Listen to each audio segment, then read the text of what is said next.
Hello, everybody. We're back after most of winter is gone. We hope it's gone for good, but in any case, we're going to start our spring series of First Monday concerts. It happens that when I make programs, I look very often at dates of usually birth, sometimes death of famous composers. And what struck me as I was planning this year was there was one composer whose anniversary is this year, 2023, that I'm passionate about. And there's a lot of reasons for that, and that's György Ligeti. He was born in 1923. And it's not just that I like his music, which I adore, but it's also that he was here at New England Conservatory in 1993 when he was just about 70 years old for about 10 or 12 days.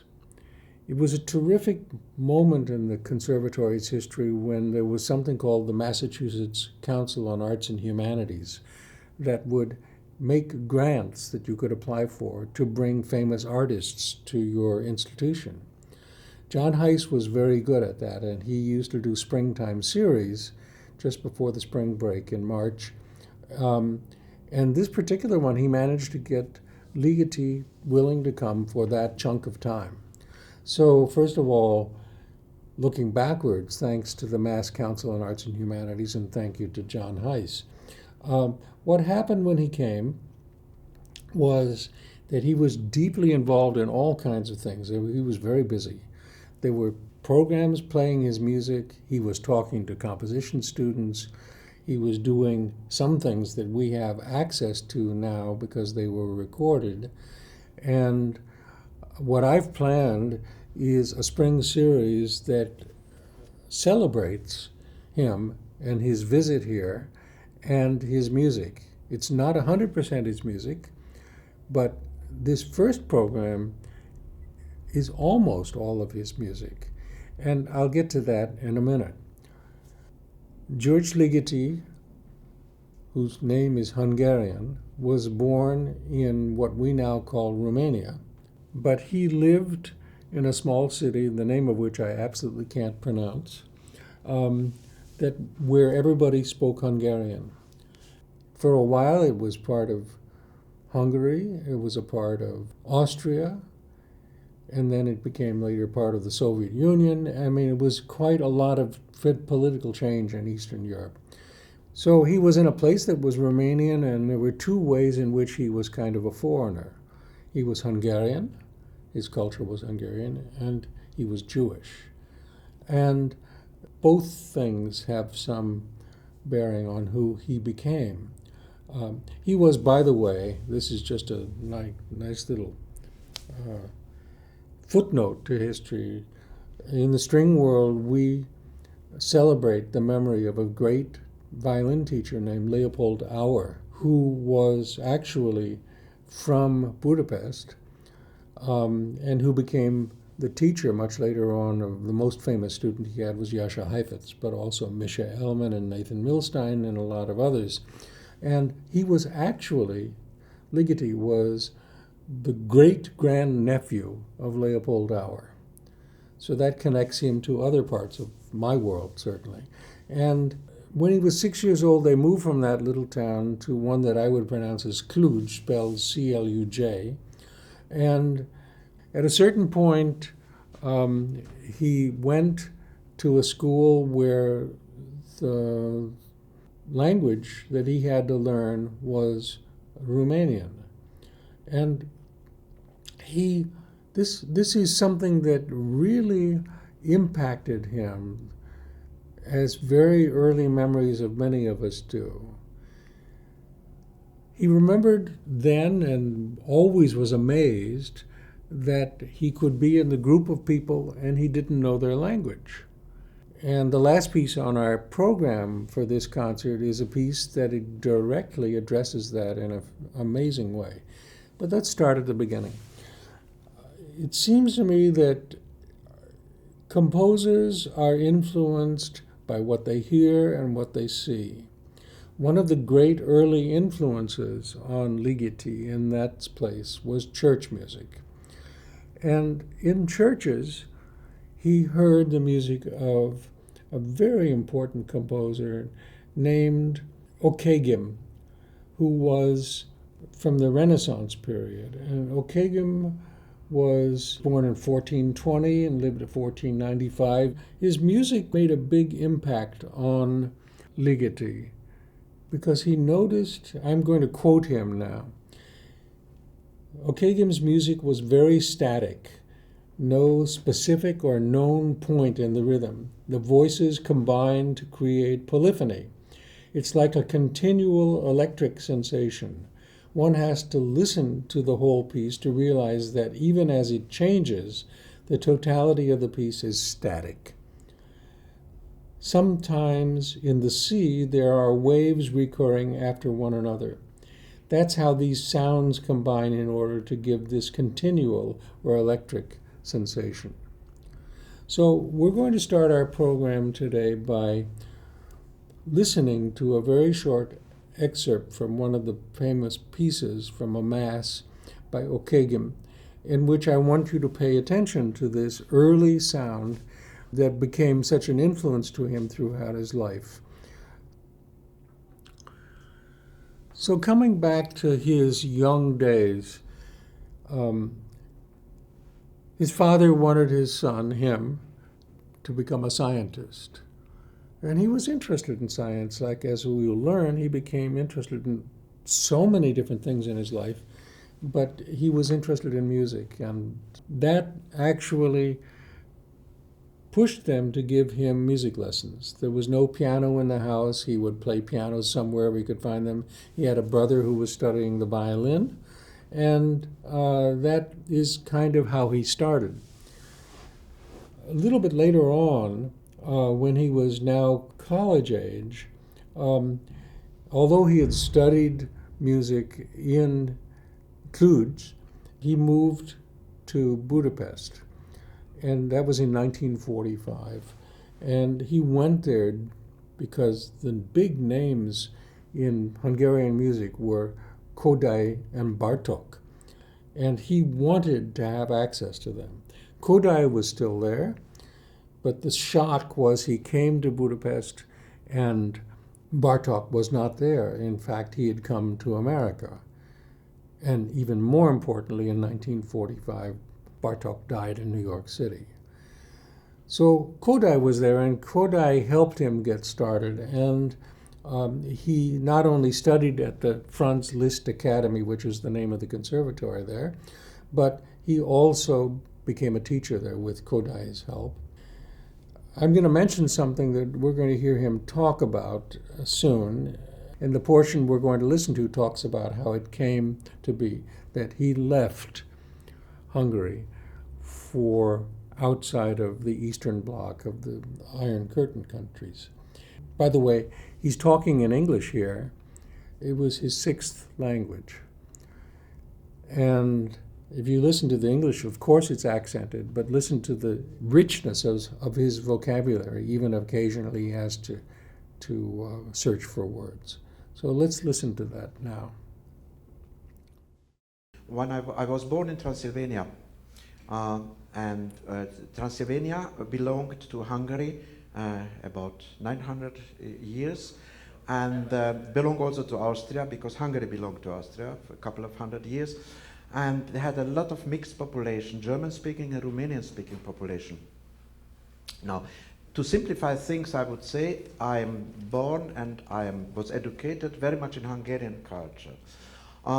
A real Hungarian would never admit that I am a real Hungarian because I have a Jewish origin.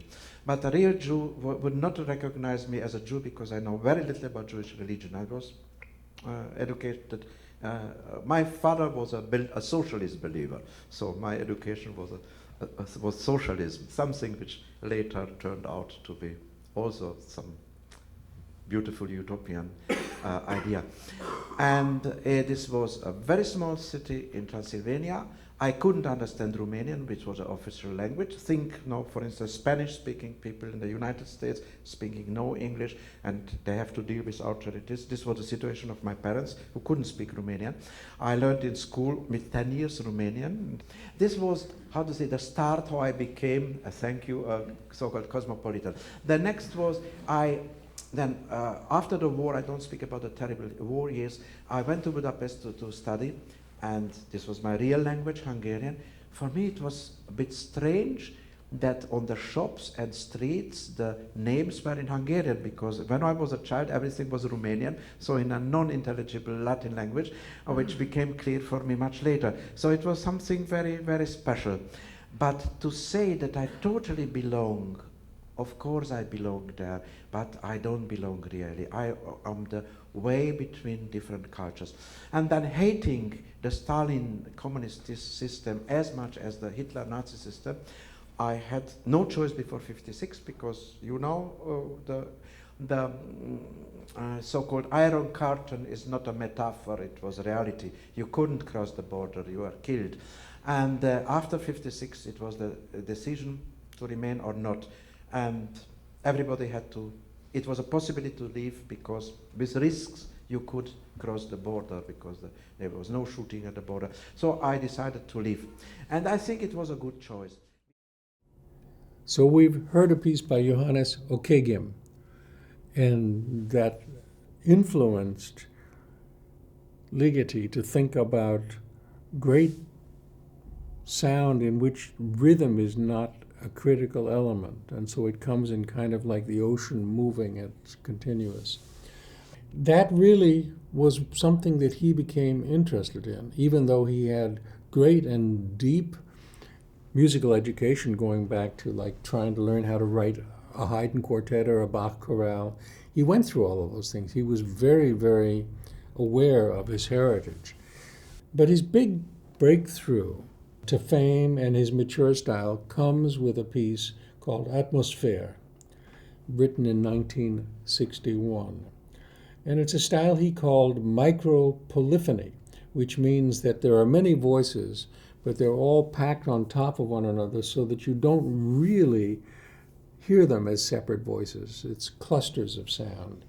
And the piece we're going to hear now is written a little bit later. Let me see if I can find the year for you here. It's called Ramifications.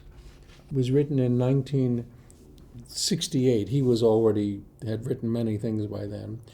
But it's a piece on the program that I think really gives us how he uses sound. Music is sound in time.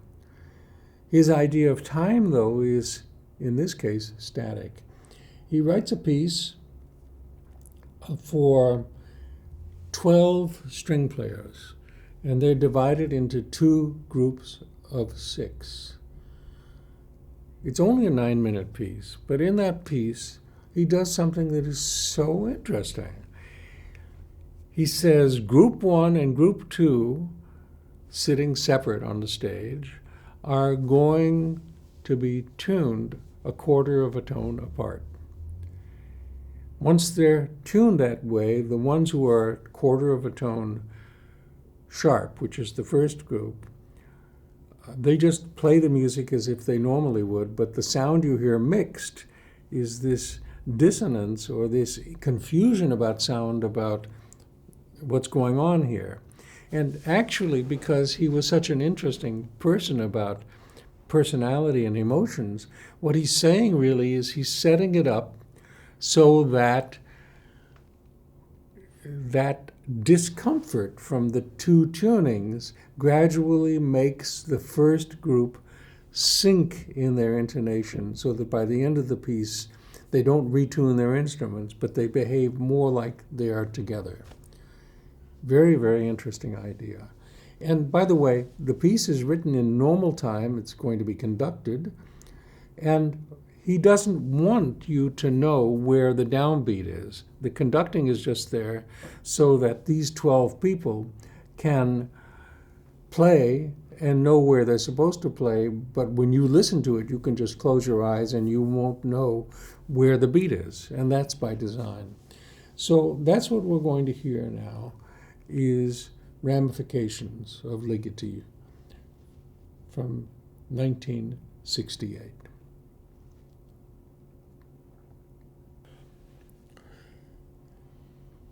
You've heard Ligeti in his own voice talking about his upbringing and how he came to leave Hungary. And what followed is 10 years of wandering around Europe, first of all in Austria, and then he heard about these German composers, Karl-Heinz Stockhausen and others, who were in Cologne, and they were beginning to use electronic sound. And he went there, and there are a few existing pieces from that period. He also went to Paris with Pierre Boulez, who was very famously interested in that. And what I think is remarkable about Ligeti is that he never, after those first experiences, wanted to write music for computers. He wanted people to play his music, but he was going to use some of the sounds that he heard working with computers to influence the sounds that living, active musicians would play. And it's a very interesting point of view. That's a kind of a humanity about him, is that he rejected the notion of music being made by machines. He wanted it to be made by people. But for a moment, we're going to go back to hear an example of the kind of music he wrote before he left Hungary. These are two very short pieces for the same group that did the Ockeghem, our chamber singers. They're going to come on stage and they're going to sing two pieces that are barely 4 or 5 minutes long. One is called Night and the other is called Day. And I can't say them in Hungarian, but he wrote them in Hungarian. He was not interested in folk music, but he was very influenced by having heard it all of the time.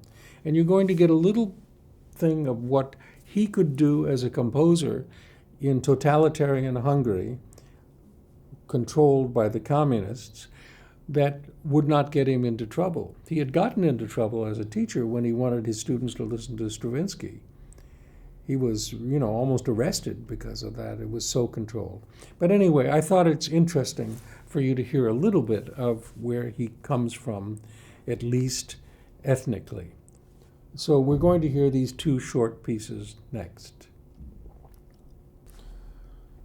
The last piece on our program is it's two pieces of almost the same name. One in French is called Adventures, and Nouvelles Aventures, New Adventures.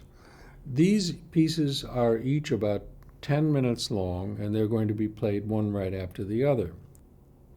I mentioned to you before that he was very impressed about the fact that as a boy growing up in a Hungarian town in Romania, that he didn't know Romanian.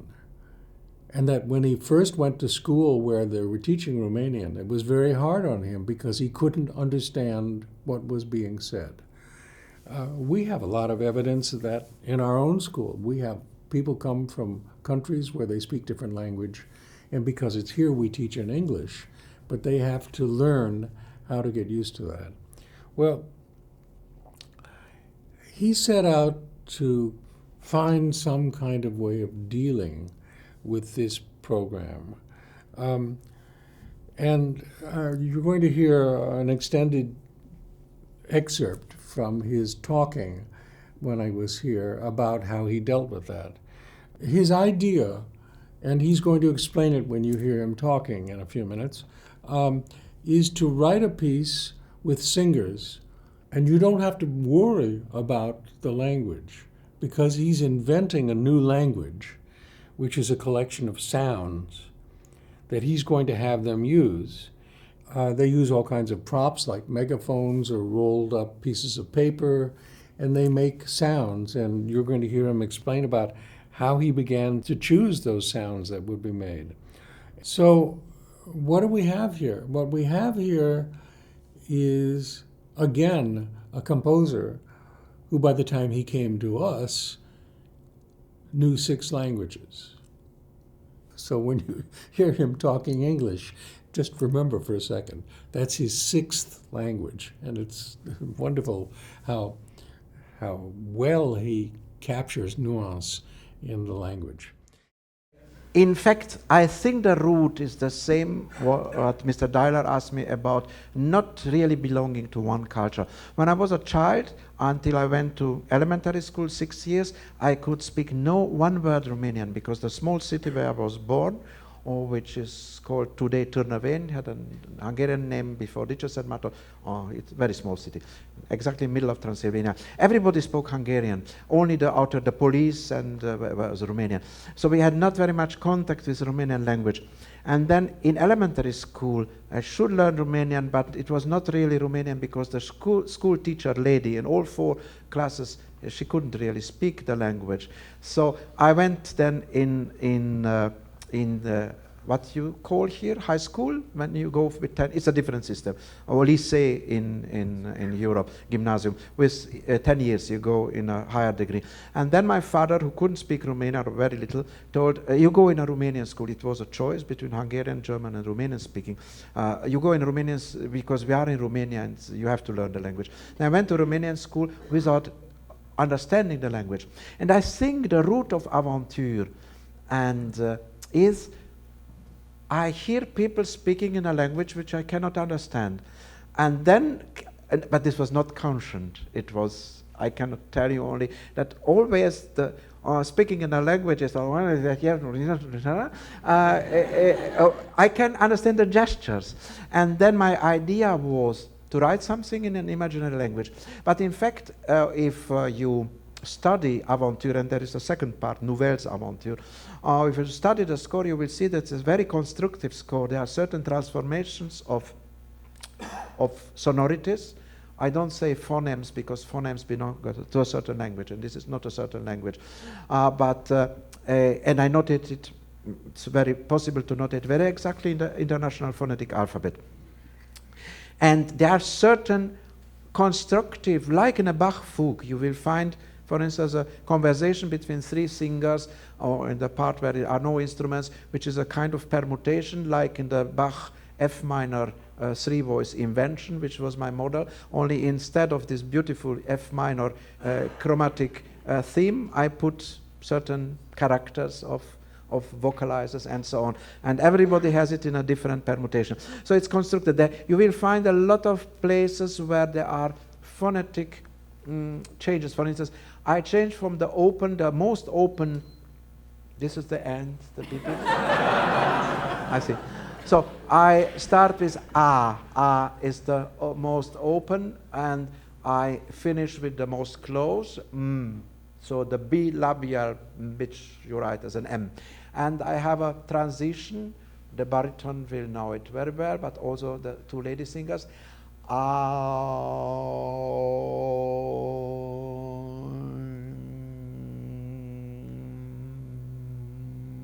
It looks very bad. But what I doing is, for instance, the voice comes through the mouth and then will be narrow, narrower. I can sign it in the phonetic alphabet. And then divide the air coming half through the mouth and half through the nose. If I make an N, like in Norwegia or November, because it's a palatolingual. So I put my what is this? Tip of your tongue. My tongue on the palatum. This is an N. Then I can put the middle of my tongue on the palatum. It's N, like Gascogne or Cognac. And then I can put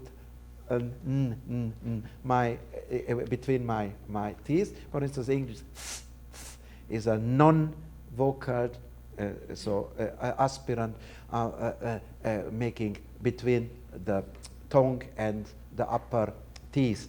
Then I can put my lip, a half M, and I can close both my lips. There is a wonderful, I cannot speak Japanese, but I only learned in a phonetic book that it exists. Is somebody Japanese here?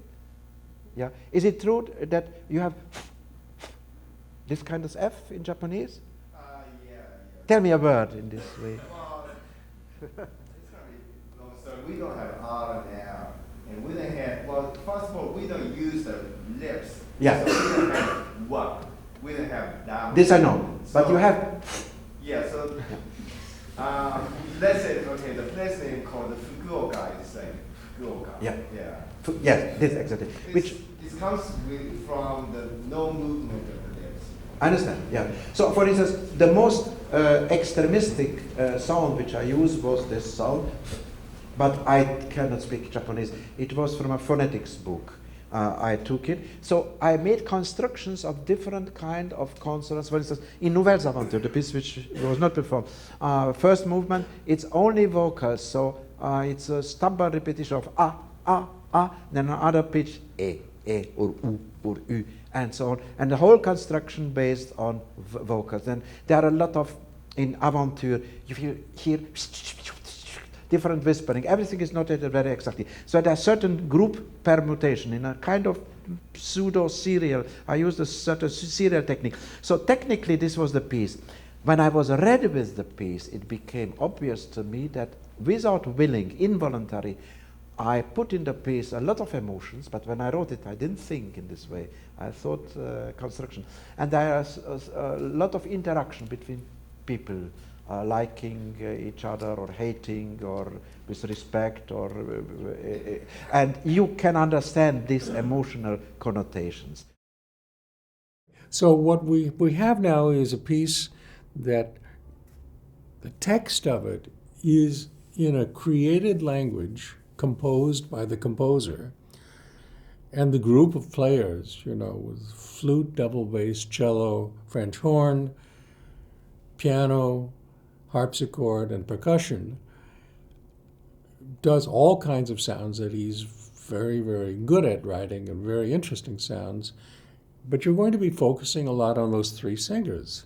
And what you're going to find is there's a lot going on there. I mean, they are conveying all kinds of emotions through shrugs, through or ooh, or whatever the kinds of sounds we make in a language that are not words. And by the time you're done, you will see that there are conflicts among them. There are interest of one another. There is, might even say that there's a little bit of a romantic triangle going on there with a man and two women. And I'll give it away. In the second piece, there is even a moment where he has the percussion player drop a stack of dinner plates. I don't know how we're going to do that. I haven't been to the rehearsing. I guess you have to own a lot of plates, but we'll find that out. So what I'm saying is the last and biggest chunk of music on our program are these two Aventures. And as with all of his music, I'm asking you not to come expecting a first theme and a second theme. You're really following the pathway of a man who knows that once he's solved a problem in writing a piece, he's interested in solving some other kind of problem, some other kind of challenge. And that's the story of his life as a composer. So our program now is going to end with two Aventures, and I know you're really going to enjoy listening to it. And when we rejoin for concerts in April and May, I'll have more chance to tell you about who he is and who he was. And I can tell you that just having spent some one-on-one or personal time, small group time with him, can't think of anybody who was so interesting as a human being, so interested in so many different things, and interested fundamentally in people. So here we are, and that's our program.